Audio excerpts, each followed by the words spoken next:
All right, anytime you're ready, first affirmative.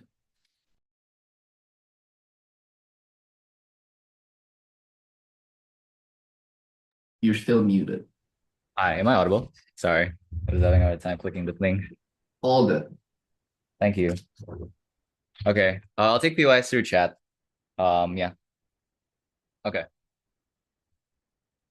I'll start my speech in three, two, one. The world where this race had yet to begin was a world with untransparent models and monopolies out and about. It was what exactly made it harder for consumers to access good AI models, but also develop the proper AI models that we have today. 2 points of setup. One, what does this war actually look like? We'd explain it's on three levels. The first is that it's the involvement of the US and Chinese governments in AI development. It isn't just OpenAI versus DeepSeek, i.e., we've seen the US increase several grants to OpenAI in order to beat DeepSeek. China obviously has control over DeepSeek, and they've invested significant amounts of funds to these things. Secondly, there was a faster development from the onset of DeepSeek, and absent this, AI would have trended to dangerous practices of black boxes, conflating stock and hype, and monopolizing industries like chips. And thirdly, internal competition would have existed on either side. We claim it would have been better with external competition that could only be mediated by China. Secondly, that AI would have existed anyways. And so this isn't a world in which AI would have been not emphasized or AI would not have been used widely by people in the US and even globally when OpenAI was already released. First argument, why was the race necessary to realign investors with the reality of AI hype and fix status quo issues? The broad reasoning for this is the question, how do we resolve the problem of internal competition, which was not enough and needed external competition in order to break down internal monopolies within the US and even across the board? The first is because there was a clear dominance of AI, i.e., it was easy for people to say that OpenAI was probably the best AI model accessible to individuals, that it was hard for them to opt into different types of AI models. There's a clear dominance and historical onset of OpenAI being able to take advantage of the AI market from the get-go. But secondly, that computing power was already slowly being consolidated between other existing large companies, like the deal between Microsoft and Nvidia, between Microsoft chips and whatnot. That meant that there was increasing on consolidation within the AI market to beat out competition between local economies. What this means explicitly is that the domestic competition that did exist before China and external competition was one that was slowly trending towards consolidation, but also had a clear dominance of some particular actors that made it hard for any new entrants to beat them out. Secondly, that this meant forced cooperation, and cooperation would have never been allowed from the interest and for the interest of shareholders. We'd explain this for two reasons. The first is clearly the US and China and other international bodies would have not collaborated with one another because they see each other as their biggest enemies. There's already a clear baseline that the US is in competing against the AI market in general, and therefore it's not in their broad interest to be able to separate these technologies and collaborate with them. But secondly, we'd explain that this internally forced domestic companies to cooperate with one another rather than consolidate the market, resolving the issue on the first part of my speech. It was that it forced domestic companies to cooperate, that often compounded costs between AIs with different subscriptions. That was often inefficient because of the impending doom that China and the investment that came from the state could only really be beaten by not just internal investment and domestic cooperation, but only with help from the state of the US in the first place. But thirdly, that this particularly bursted the bubble of AI and the chip market when it needed to. And I want to note the importance of this. When OpenAI was seen and overconflated as the new best thing that would solve all the issues of the world, it was easy for the US market to feign overconfidence. And that's why the Nvidia and chip market ballooned. It's why there was so much more stock into things like tech firms developing AI and people putting AI as their marketing, regardless if it was important or not, or regardless if it was helpful. What this meant that it was easy for them to conflate the idea of assets and the pricing of these things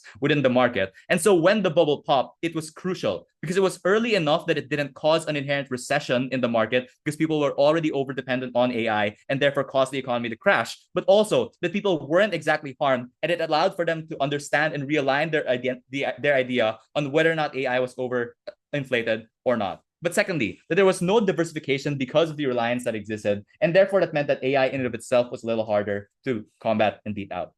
Before going to my second argument, I'll take a PY if there's any. Three. Just to clarify, if there were no races, do you think that there would not be any consolidation insofar as like governments would presumably be involved to a certain extent, and presumably people would still pick the favorite of the market? No, I think there would still be consolidation. And that's precisely because there was already a strong AI that did exist. There was already consolidation that happened with business interests that meant that you wanted to beat these people out. Clearly, the domestic interests of people weren't enough to beat out the stronghold that OpenAI already had on people instead, like before the war happened or the race happened. Second argument, what is the consequence of the AI race? That we had more investment and competition that benefited the development of AI, and why is that generally good?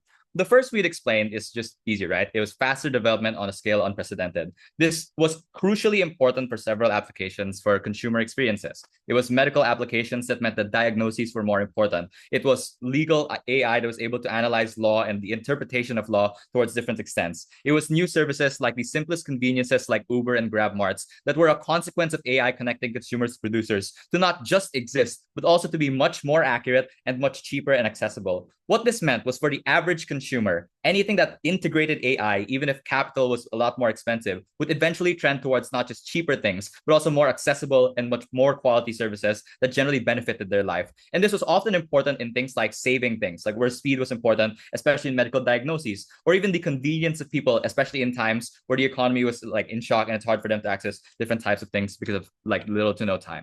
The second is that we'd argue that this meant that governments had greater contribution and oversight. And I want to note this response directly to the preemption that maybe they explain they're afraid of the harms of AI.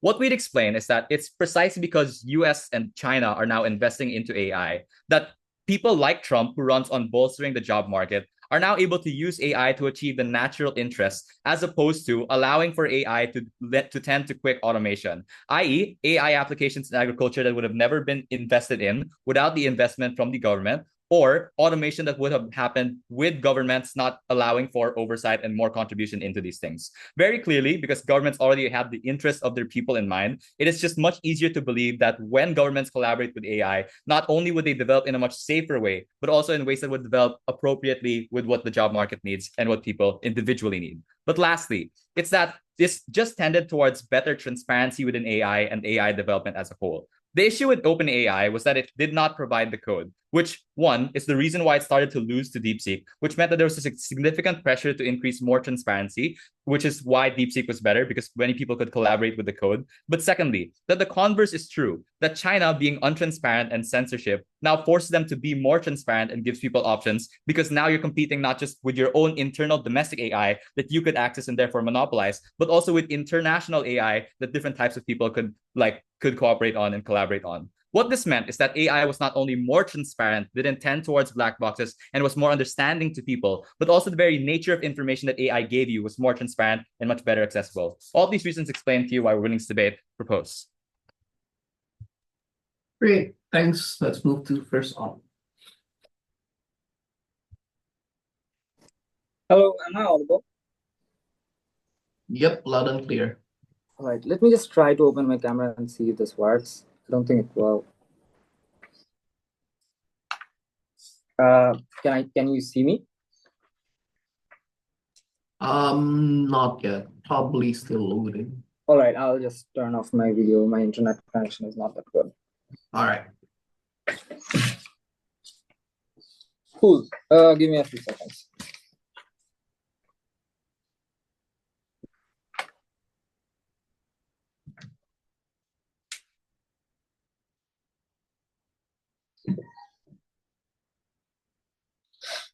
Okay, starting my speech in 3, 2, 1. In a world where a lot of fascination for AI already existed and our proposition never really proved as to why this would not exist on our side of the house, this means that funding and improvement of AI to some extent would have always happened. They cannot claim that it would stop on our side of the house. The only sort of block they have on their side is that OpenAI is blocking all market and taking up all resources. 4 responses to this. Firstly, is the primary idea that OpenAI could be beaten down, and even if they were to grab all of the market, they were still able, some Chinese random programmer was still able to beat down OpenAI, is the biggest indication that in AI market, access was never an issue. It's all about how well you can code, whether or not you have a like small GPU, etc., etc. I can like download DeepSeek right now and use it in my computer. This means anyone from USA or anyone from America could have also built the same and could have beaten out OpenAI. The biggest example we have for this is probably Perplexity, which is like far better than in terms of doing research work for OpenAI. All of this means all of the blocks of resources that they talk about on their side of the house does not exist. But secondly, tech investment has always existed. Governments have popular voter incentive to spend money on tech. That means there would still be fundings that would be flowing in these kind of directions. But thirdly, as they said, consolidation would still happen. We could still have Chinese companies trying to challenge OpenAI and trying to take down or trying to like collaborate with them. The exclusive problem of this debate relies on the idea of race, and they seem to naively perceive this idea and notion of race. And we are going to tell you why this is going to be very, very bad. Because when race happens, you essentially remove the idea of collaboration. So what is the counterprop essentially? The counterprop is, firstly, we don't have to prove that US and China will always otherwise collab. We support it. If they collab, that is always welcome. But secondly, on our side of the house, they would have an actual possibility of collaboration that we have already in precedence of academia. But thirdly, we also propose a world where this race did not exist. A more controlled growth of AI would happen. They would never be able to claim that growth would never happen. Growth would happen, but that would happen in a more controlled environment on our side of the house. But lastly, we could also encourage other companies and other countries participate in, which right now they're sidelining. Europe could also be included in it. Asia could also be included in it. And like all of this could improve or could contribute to the global development of AI that they seem to completely forget. Okay, now on to my framings. Firstly, I have two pieces of framing. Firstly, in terms of what does this race mean and why is this harmful? Whenever you have race, this oftentimes equate to deregulation. I have two things under this. The first thing is when you are in a race with someone else or some other entity, that means you oftentimes vie for first mover advantages. This means you oftentimes feel that there is a perceived benefit when you probably bring some product in the market before anyone else. This means that if you are unable to deliver a superior product, you'll probably have a dip in market cap, or you probably will lose a lot of your money. This means outskirting of legal frameworks, etc., etc. But secondly, this ensures a lot of money flows in, but not just a lot of excessive money flows in. Because firstly, investors are scared to fall behind. So with that panic that they have right now, they usher in with more money. But secondly, governments also put insane amount of money into development of AI, more than it is needed. They can also justify this by saying that this is spending because we are like right now in a war with China or in a race with China. Second pieces of framing under this is oftentimes tying nationalistic instincts to get ahead in this race can put overarching pressure on investors and also these founders and innovators that they exist right now on our side of the house. What are the arguments on our side of the house? I have two arguments. Firstly, I want to argue that this opens the floodgates of bad decision making in terms of making AI. And I want to note I want you to note, panel, that this argument is works regardless of whether or not we make good AI or bad AI. The first thing under this is that it makes it super hard to control the growth of AI. This looks like in practice, existing big companies probably lobbying governments so that they are deregulated at a greater scale. This looks like Microsoft lobbying EU to sort of nerve the AI bill that was against them, that created a lot of these privacy concerns that was later raised. But secondly, politicians who have incentive to control these often are frowned upon because they are thought to be people who are pulling us down in the tech race that exists. What are the impacts of this? Two things. Firstly, this then means bad regulatory policies on their side of the house. This means that people get their privacy leaked. This also means artists get their art stolen, given you are oftentimes unable to put these companies under regulatory or legal frameworks, or probably sit down and think, oh, what are the possible harms of this? What are the kind of people that we have to protect? Secondly, often unsustained growth means lack of safety net. This means you put all your resources to ensure every company right now is automated, but you don't have time to think for the safety net that you want to ensure for people, whether or not how much job will be lost, how will we rehabilitate all these people. All of these decision making and policy making on their side of the house never happens or doesn't have the time to happen. The second argument under this is an explanation that goes specifically towards the attitude of race. This means that when China and US is right now in a race, they probably have nationalistic instinct that is tied to them, that I explained in my frame.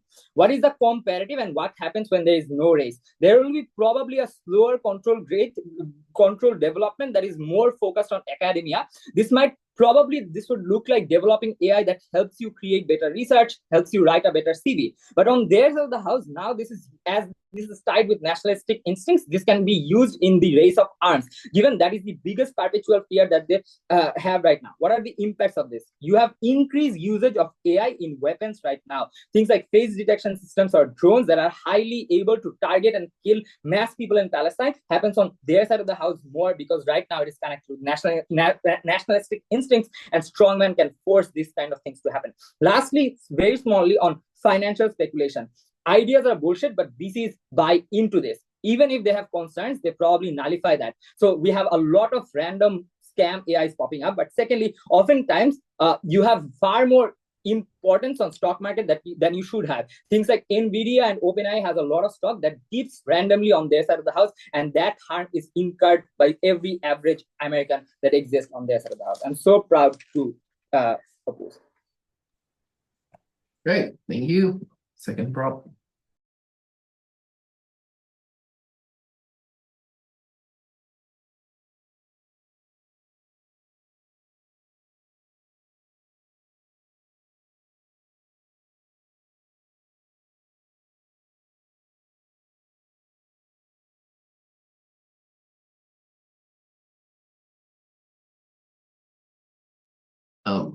Okay. Sorry, yep.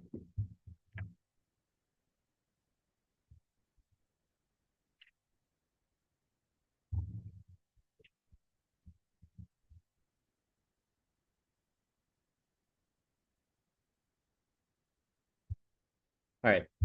Let me start my speech in 3, 2, 1. I think the clear problem with OP is there's no clear distinction as to what their world is. The first thing to note is that they never make the effort to prove the possibility of Chinese and US collaboration as their first counterfactual. In fact, we are under the time of the literally most xenophobic, most anti-China administration in American history.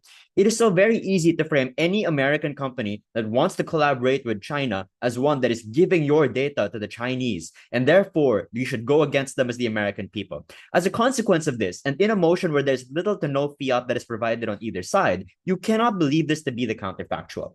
Secondly, they say they're open to much farther, better alternatives, like Europe and Asia. A couple of responses to note here as well. The first one is, this is inexclusive to the motion. We can have these alternatives at the same time have a race between the US and China. We are not completely boxing out anyone else. But the second thing to note is that these are not very viable alternatives anyway. These are not leaders in AI. They are not nearly as capable with respect to the size of their AI markets, the capability of their computing, and the history of investment into computing power like the US and China are. As a consequence of this is not just an inexclusive comparative, but one that is just also infeasible. I want to talk then about what their world looks like and therefore deal with all the harms that they name on OP. I agree with OP. I think there is probably going to be some degree of investment and competition regardless. But as Zen says, this changes the nature of the race from private domestic markets internally competing with one another, where OpenAI doesn't care who the hell DeepSeek is, where individual companies between both countries just deal within their own borders, don't really want to beat each other out because there is no race between them. Rather, it turns into a competition where governments, and particularly their oversight, has to be actively involved, because this then becomes an issue of national interest. Why is that incredibly important? The first thing I want to note is their argument on regulation. What they say is it's so easy for these companies to lobby politicians and have them go and vote whatever way that the companies would like. I want to note a couple things here. The first one is the norm prior to the race was that these companies did have that same stronghold on politics. Why were they unable to regulate them? And that is because there was such strong overconfidence, particularly in the American market, on AI. They were investing all of their money into AI. So many people had their money in OpenAI stock. And what happens when you have that? is that any politician that tries to regulate this looks like they are going against their economic interest. Any politician that tries to interfere with this makes it look like they do not want America to further develop. What happened as a consequence? When DeepSeek actively competed with the American market, popped the AI bubble, and decreased OpenAI stock, what that said to everyone was that you cannot have this blind overconfidence on AI. We need government oversight and interest. The reason for that is when you have a race, I agree with opposition. It turns into a battle of nationalistic interests and being able to protect your own people's interests against that of China or that against the US. The good thing there is that it is far easier for governments to justify regulation because it no longer looks like interference into a private space. It no longer looks like you are going against the interests of the American economy, but rather we have to beat China and therefore we have to be better. I want to then talk about the different problems they name with AI and why that is precisely bad for the race if they have these problems, and therefore the race encourages them to do better. The first thing to point out is they say, well, if you have a race, everyone's going so fast, and therefore you will have a data leak. Data leaks were no problem when you had internal competition, because with internal competition, if I was the American government, I did not care if there was a significant data leak because it would mean our profits and our economy would go up regardless. But if you are actively competing with China and China gets a hold of your data leaks, that is significant amounts of training data to give their AI and therefore allow their AI to beat your country's AI. As a consequence of that, stronger data encryption and the ability to protect your service from the possibility of hacking and data leaks is the incentive of the government as a consequence. The second thing I want to talk about is transparency, particularly from both the US model and Chinese chat, please, and Chinese model of transparency. Within the US, OpenAI did not have a transparent model. They did not have open source code. Similarly, DeepSeek had strong censorship on their AI. The competition within their markets would not have encouraged them to change, because if OpenAI became open source, then other American companies would have just copied their code. What happened as a consequence of them not going open source is that you did not have small developers being willing and able to contribute to their code, suggest changes, make branches of that code, and improve their AI.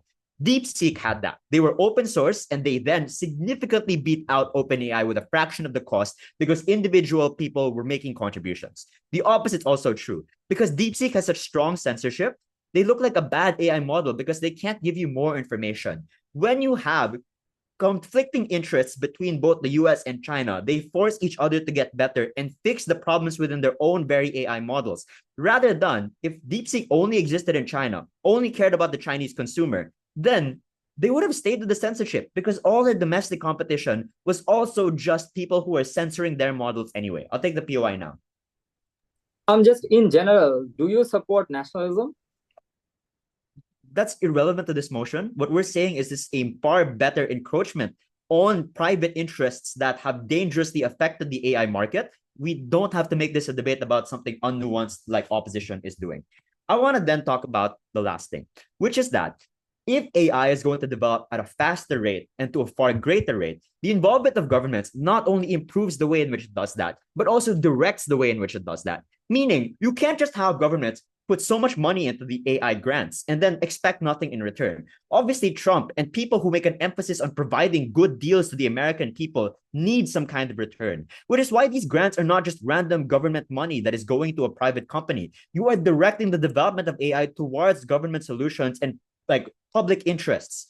That is why you're having more AI deals with different government departments like agriculture and being able to do things like predict weather patterns and so on to be able to improve crop yields. These are applications of AI that any individual private company would not have been willing to do. But when governments and wanting to be able to ensure that the national interest is protected are now much more willing to do and apply them. So if they say AI is bad, it is precisely this race that has to direct it into public interest because it is now a nationalistic concern. The last thing is, their military stuff doesn't make sense. China would not have been willing to give the US AI military anyway. Let's talk about where AI would have been fought within, right? Like LLMs, the things that reach the average consumer, the things that reach American companies, China probably provides. There's no way China is going to provide their own AI race on things like military and weapons. So you want to talk about the more realistic debate here, those harms fall out of the debate. If they say AI develops on their side regardless, then they take those harms too. I don't think that's very sensible. I'm very proud to propose. Great, thank you. Second prop.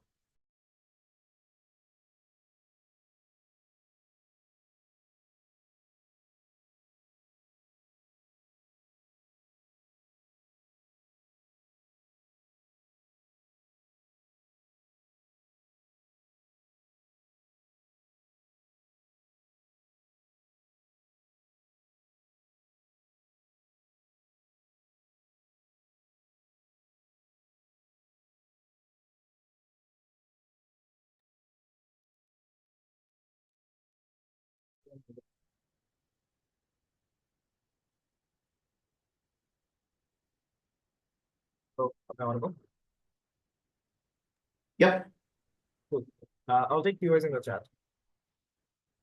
Starting my speech in 3, 2, 1. First, two pieces of clarification. On defense of the counter prop, proposition says that this is untenable and will not happen in status quo.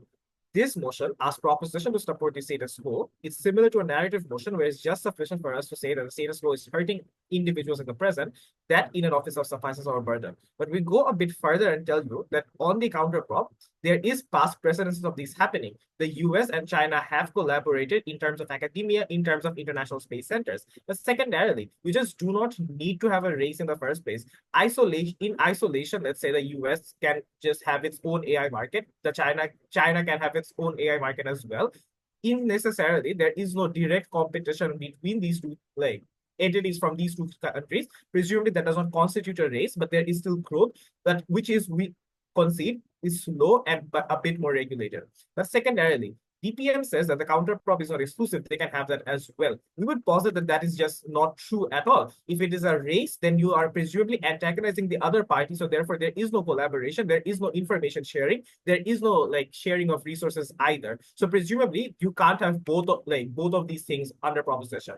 First, I want to do some responses directly to Bob's case. First, on the case of monopolies, notice that their argument strictly operates in the US insofar as Chinese firms are state-controlled anyway. There is obviously going to be a more massive degree of state infiltration of Chinese firms than there is going to be of US firms. So China disproportionately has a higher power asymmetry in terms of hiding information from Chinese firms, insofar as Chinese firms, in order to operate within China, just have to give way more information of data to the Chinese CCP, and users know about that, but they just don't give a fuck about it anymore. Insofar as you see the post ban of TikTok, people willingly move to Chinese platforms, even though they realize the data will be given away to China. But note, imagine how the race happens right now. Governments do not have infinite cash to allocate, so they obviously pick their likelier bet to win against Chinese firms, which happens to be OpenAI at the moment because of its first mover advantage in the industry. Why is this crucial? When the government has already picked a favorite to win in the race, it simply cannot hold them back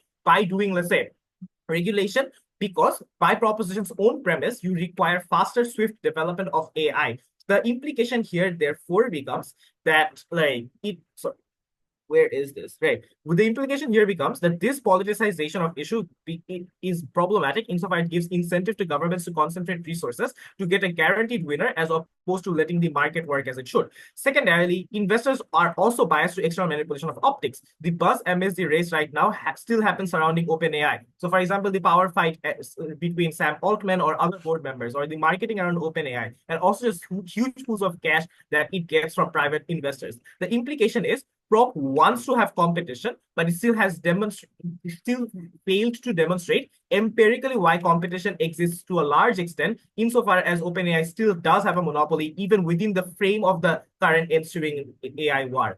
Secondarily, on transparency, we would posit that the US is still culturally oriented where it does not practice open source coding for market advantages. We still do not see why the massive levels of transparency that the proposition talks about of open source coding still happens. In spite of DeepSeek literally taking away a huge amount of market cap of OpenAI, it still did not open up its code for other coders.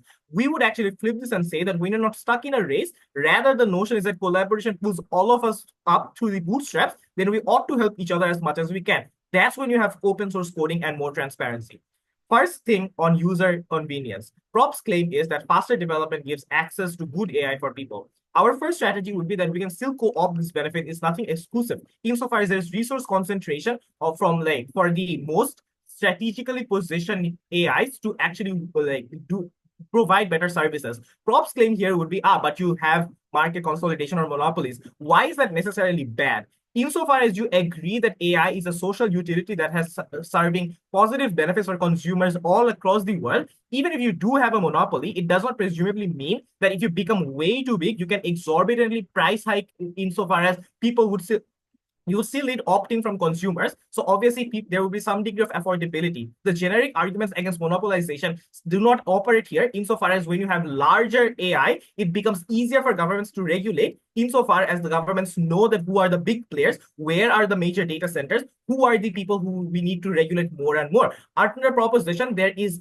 in their best case scenario, there's infinite amount of competition. The problem therefore becomes incredibly difficult for governments to track each and every single AI competition or AI site that is popping up under their world. Our second strategy would be to just compare this to the current frame of race with harms pushed on consumers. First, we talk to you about exploitative AI. Mikko's response to this is that, like, obviously China and US will not, like, obviously China will not give exploitative AI to US. The nuance here that Tamim's speech had is when you have a race to the bottom, it incentivizes more exploitative applications of AI as well. Sure, you might start with giving Uber marks, but it ends with facial detection drones at the hands of the Israeli military, who can target literal Palestinian activists, who can target activists even at US universities to crack down on them based on AI's access. That proposition infiltrates and proliferates. Before I move on, POI. So domestic markets would still have domestic monopolies because they want market consolidation where governments can't regulate and companies can't enter. So at best, this issue is a wash, or at worst, governments could never have an excuse to regulate under your paradigm. Not necessarily. Like, so either you concede that monopolies are like inexclusive, so that takes away your first argumentation where I don't understand why you're making an argumentation about like cracking down on monopolization, or second, you just have to concede that monopolization will be further, like our type of monopolization is just easier to regulate. But secondarily, if you buy their premise that they can have faster development, you also have to buy that this comes at the opportunity cost of not enough regulation. The reason behind that is when the priority of user benefits like DPM's matter is that we don't want China to have our data, so you will want to regulate. This incentive is inexclusive insofar as our counterprop delivers similar interests of governments, but what prop actually does is, because the government is so invested in winning the race right now, they are short-termist, i.e. they don't plan for future privacy leaks or data leaks. And just to win the race right now, that's why they don't spend time to build legal frameworks surrounding privacy or protection of intellectual property, or just by the fact that your fight against China is fueled by nationalistic vigor as opposed to practicality. You hail OpenAI, your pick to win this war as a national hero, and obviously you don't want to be the politician that is holding back your capacity to win against this. So especially if you compare this to the current political demagogue of US right now, if you incentivize more like private entities, essentially hailing them as national entities of our fight against Chinese communism, obviously it negates the political will to ever regulate them. So for all of these reasons, very proud to oppose.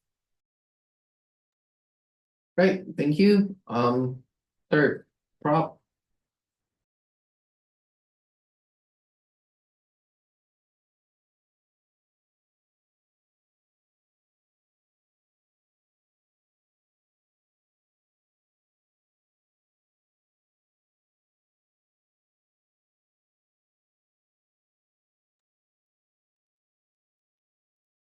Hi, am I audible?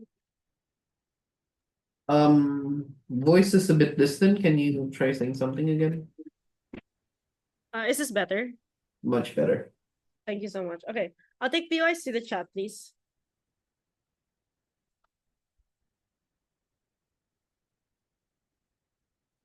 I want to make two strategic observations at the top of my speech. The first is the shifting stance between both speakers of opposition. At first, they talk about collaboration, and after Mikko explains that it's unlikely, suddenly they shift to the development of isolated markets. But the problem is our arguments still apply. You see, for example, local monopolies that are able to price gouge the average person, or for example, making it that there's never really meaningful innovation or development or even transparency measures within AI. So regardless of the frame, our arguments still apply. The second thing is this outrageous argument of using AI in wars. This happens already. Most modern defense systems use some form of predictive algorithm. Israel already has good AI. I'm just unsure as to why this applies to the motion. AI selling in terms of military use has always been done. It is about the commercial use of it right now. So I'm just not sure as to why this is the tipping point for any meaningful difference.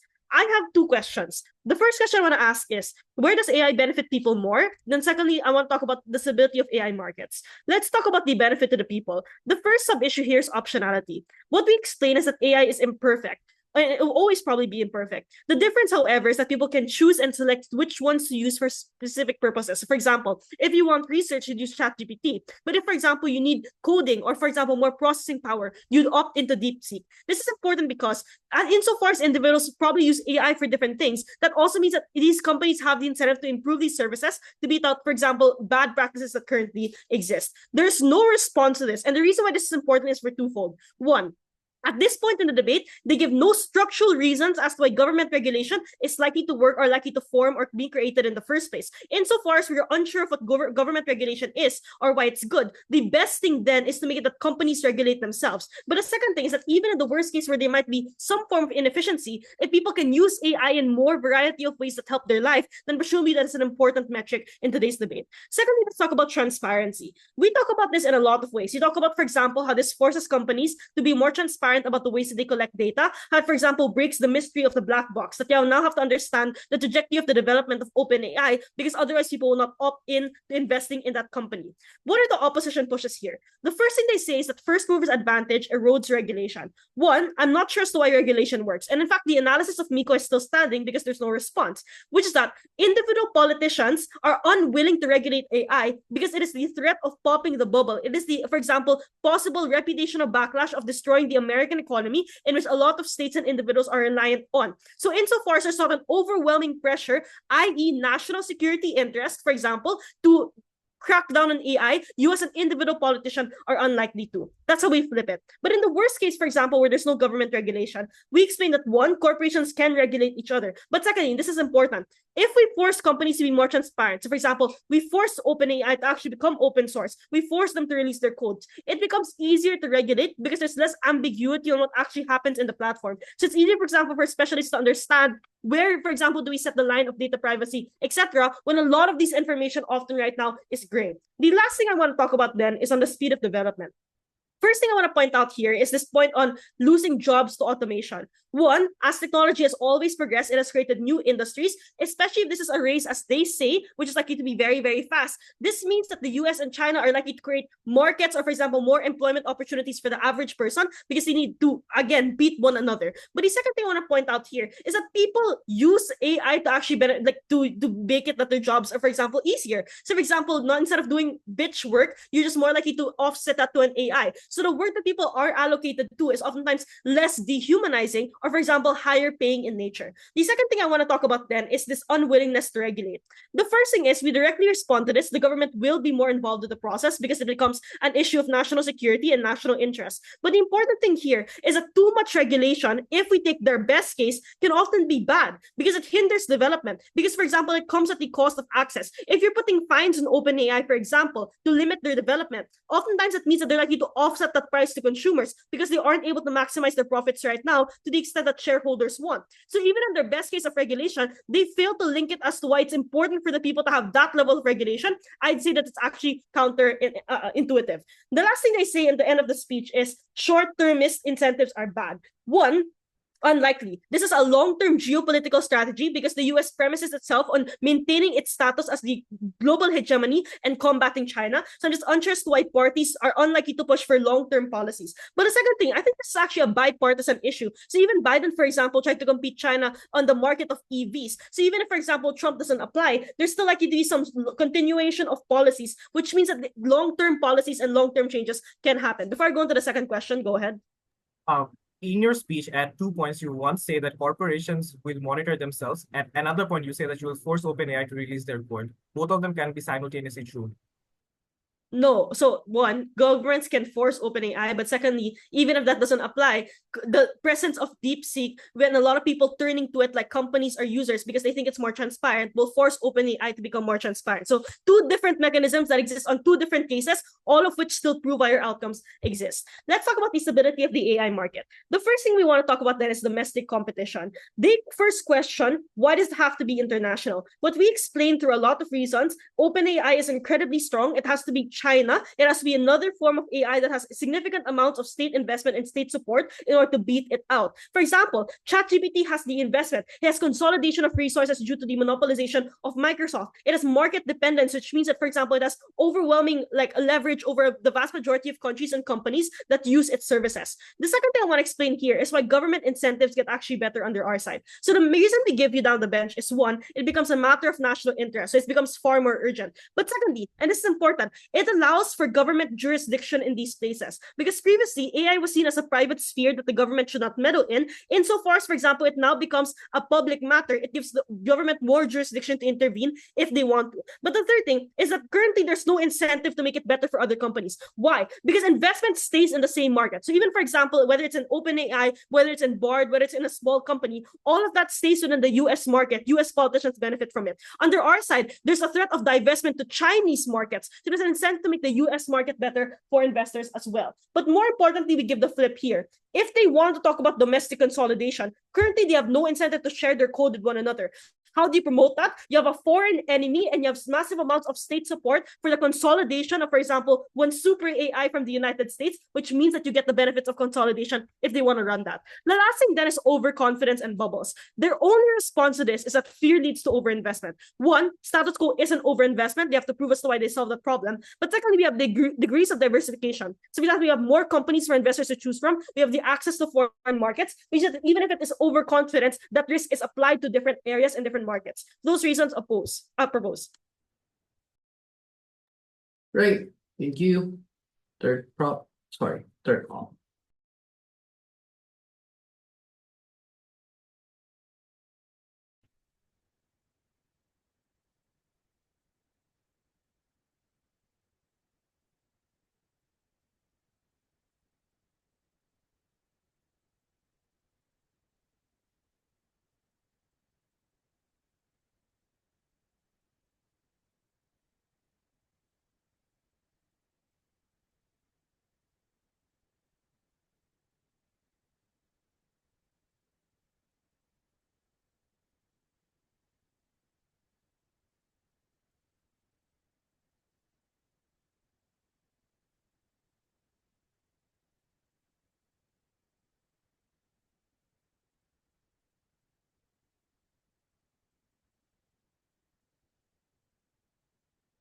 Hello, am I audible?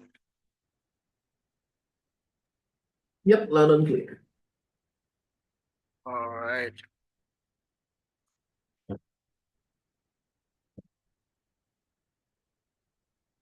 I'll take PY's chat.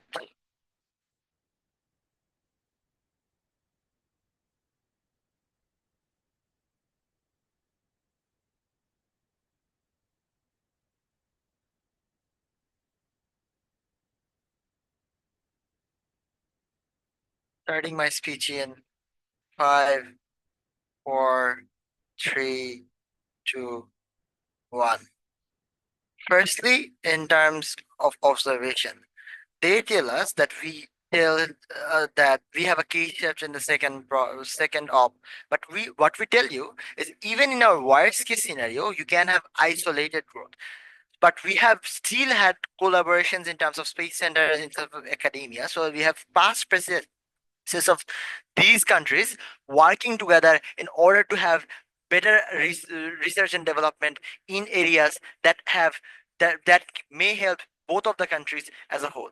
This is important insofar as this is this joint R&D efforts have reduced probably duplication, has lowered costs, and probably accelerated breakthroughs in this area. For example, combining US trends in foundational AI research with China's vast datasets and manufacturing capabilities could yield transformative advancements in all the sectors like healthcare and law sectors that they talk about can be better. But secondly, the second thing that they want to talk about is race changes from being internal to external. They say that this is the type of competition that actually helps AI companies to become better. Two things that I want to point out here. One, if there is an external company that is getting better, they are still seen as a competition. Even if you are being OpenAI, you are not being used inside your country, but all the companies that are surrounding OpenAI, like Nvidia or Microsoft, are also selling products all over the world. Meaning, the moment in time there is another AI company, DeepSeek, coming up, you have a threat of the external market that you have control over. So even if there is an internal check and balance, there is like internally no competition because you are being protected by your own country, which is unlikely to happen in an open market like US. But even if it does happen, it cannot protect you from losing out on the external markets that you have control over right now. So competition does not go away externally if the race does not exist. But secondly, we think that this is important insofar as the competition is one that rushes into things. This is where the first speech that we had becomes important. Why it leads to things like unplanned automation or like financial speculation. Their response to this is the government care about the people, hence they should have people oriented automation. If that is true, no lobby would exist within the world. When you choose one company, as Sai points out in his speech, to actually be the chosen one and you invest in that company, that company becomes the sole arbiter or the sole control holder of that of the AI market in that particular area. In that scenario, even if you take helps from smaller companies, they just become engulfed in the big companies that you have chosen to become the forefront of the AI market in your country. Meaning that these countries still have its internal monopoly. So the problems of the internal monopoly that they talk about does not go away in the rest of the world, rather gets exacerbated and get government backing in the rest of the world. The lobbying becomes easier. But thirdly, we think that when there is an external race rather than cooperation, this is harmful because one, these politicians are now frowned upon because they are now seen as pulling away from the race if they are like not investing rashly in AI because of any idea that comes up in the field of AI is probably seen as the idea that is important to invest in. So one, investors feel like we have to invest in it right now, otherwise we are missing out. And two, if governments are unlikely to invest in something because it seems like a bad idea, they are seen as pulling themselves down in against the race against China. That's crucially important because a lot of bad investment happens in these particular sectors. That is when their argument becomes the financial bubble becoming burst becomes flipped when we talk about these people having a lot of investment within the AI sector makes AI seem like a thing that we should invest in right now, and hence more and more people have fake confidence within the AI market, buying up excessive amount of stocks within the open AI scene, as we've already seen, and how when the bubble is burst, normal people who buy up stocks within this market lose their money, and that is harmful for general people. Thirdly, the third thing I want to talk about here is like just com- companies regulating themselves. That was the like second idea, right? We do not think that happens because we just think that companies regulating themselves does not work because self-regulation is inevitably likely to fail. Companies prioritize just shareholder returns, which can clash with the ethical AI development, safety concerns, and privacy concerns that we talk about. Social media platforms that we have, like Meta and TikTok, optimize for engagement over user well-being that we have already seen. This means that even if some companies adopt ethical standards, others try to undercut them, gain market share. So without binding rules given by the government and our side of the world, self-regulation is unlikely to work in their side of the world, as we've already seen in terms of social media companies in their side of the world. So in conclusion, we think the idea about companies are likely to regulate themselves are never going to happen in their side of the world. In comparison, we think that the concerns about the concerns about like the concerns in terms of like user convenience is much more effective in our side of the world, because we think that in their side of the world exploitative AI can be used against them because against them in the future, because US thinks that they can work it into the legal framework that things are not allowed, and if you by their premise, they can have the faster development in the rest of the world. On regulation, we think if their claim is it's a national security issue, politicians can have incentive to regulate and on more incentives to regulate, and if they don't do it out of the vacuum because you think there are nationalist reasons to hold them back, we hold back American growth, that is bad. For all of these reasons, we think we should oppose this motion. Great, thank you. I'll reply.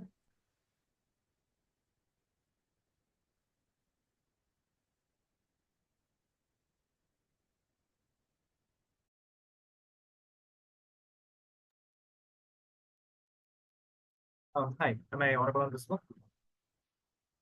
Yeah. Also just to flag, like we're changing the reply speaker. So previously was not parallel, now it is going. Hope that's fine.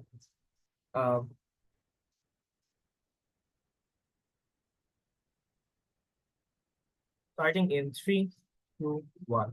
I want to talk about 3 issues. First on regulation, second on monopolies, lastly on the frame of race that was set up initially at ILO and why that is still something that stands. On regulation, their claim is that if it's a national security issue, then politicians will have incentive to regulate. Our response was, first, you do not do it out of vacuum because you think it's anti-nationalist to hold back American growth. You do not want to be the politician that amidst an AI war where our companies were bleeding, we let another Chinese company took profits home and shrink the market cap of American companies when we held back debates at the parliament, at Senate. So you don't do that because you don't want to be an American enemy. Second, we told you that data leaks are not proximate. Governments are short-termist. So when you are billions of dollars in because of your investment, you want immediate results. That's exactly when you think that regulations slow down progress. So of course you don't do that. You rely it and sort of push it back on later things. Thirdly, they say that on transparency, their logic is you can force companies to open their code in the worst case scenario so as to have a super US AI. This is vulnerable to my response on business cultures in the US and more centered around working in Chinese economies. For your argument to be true, it needs to operate in both markets. But our point was the US culture of business is built around private corporations having private intellectual property or competitive advantage in markets. If you force everyone to open up, you either face legal challenges. Look at post 9/11 Apple when it did not give up its data in spite of being forced by the US government, or you're just branded as a socialist who is essentially anti-business. Fourth, our analysis to all of this was logically prior. If there is no overwhelming urgency to win the AI race, then you debate, you hold up proceedings. That's exactly the reason why challenges to the AI come from countries which are least invested in the race. Look at Australia and European Union versus Microsoft, because your need as a government then becomes preeminently to care about proximate needs of consumers with regards to intellectual property, with regards to privacy, and those become more important. This beats their entire case around regulations because they never, while they started with the idea that they can win on regulation, by whip they realize they can't do so. So therefore they try to make it a wash. We tell you it's not a wash at the worst case, in generic circumstances, but even if it is, we can still have the benefits that they want. Second, on monopolies, their claims are confusing because their fundamental premise is competition. But from the first speaker of opposition, we told you that this is not exclusive at all. Internal competition happens regardless under both sides of the world. So therefore, if competition is the only mechanism of challenging monopolies, that is inexclusive. But secondarily, we ask you to do some gut check. Under the current frame where this race is happening, is there competition? No, it does not happen at all because OpenAI is still more chosen in the US. Their claim then becomes that at least you can't be price gouge. It wouldn't happen anyway. If your AI is too pricey, you won't have enough revenue because consumers won't opt in. Plus, we also give you the added benefit that if it's a sole big AI, it's just easier to regulate them in the future when the need arises. Their last point is on speculation, that if there are foreign companies or markets, then there is going to be less speculation. First, you just can't access these foreign financial markets because you can only allow to invest in your own stock market. But secondarily, US investors do not invest in China because they know that their IP will be stolen, as seen by General Automotives or Westinghouse Solars. The implication therefore becomes the investment still becomes isolated in countries like US and China, but the issue becomes because of this race, all of these investors solely invest behind one big AI company, which hugely increases speculation because you're either going for boom or bust. Then what is the only thing standing there for in this round exclusively? Our framing that if you have a race and branded that as the overarching narrative, the issue becomes you open up the floodgate of huge concerns like intellectual property violation or your privacy violation. All of these things being outskirted because governments think that these are not important, giving huge amount of ammunition to importantly powerful AI companies to just exploit consumers. For all of these reasons, very proud to oppose. All right, thank you. Let's close the debate by calling the proper play.